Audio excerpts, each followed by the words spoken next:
Hello guys, কেমন আছেন সবাই? আমি আজকে হাজির হয়ে গেলাম আরেকটি অনেক বেশি মজাদার খাবারের রেসিপি নিয়ে। আজকে আমি তৈরি করব পাবদা মাছ দিয়ে শিমের বিচির ডাল।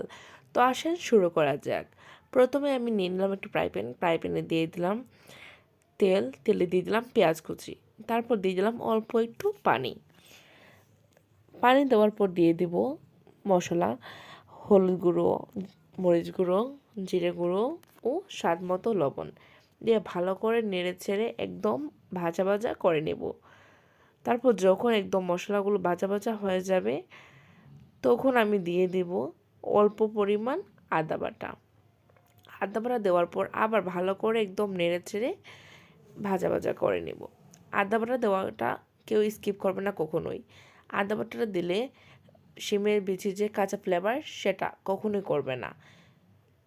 তো আদা বাটাটা সবাই দিবেন। তারপর আমি শিমের বিচি দিয়ে ভালো করে নেড়ে চেড়ে একদম ভাজা ভাজা করে নিলাম। তারপর আমি দিয়ে দিলাম অল্প একটু পানি দিয়ে আমি 50% ভালো করে সিদ্ধ করে নেব।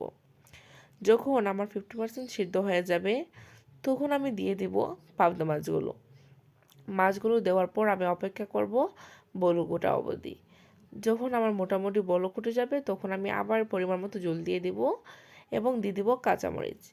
তারপর নামানোর আগে যখন আমার সম্পূর্ণ হয়ে যাবে তখন আমি দিয়ে দেব ধনেপাতা কুচি দিয়ে ভালো করে বলক ওঠা অবধি অপেক্ষা করব, তারপর পরিবেশন করব। ধন্যবাদ।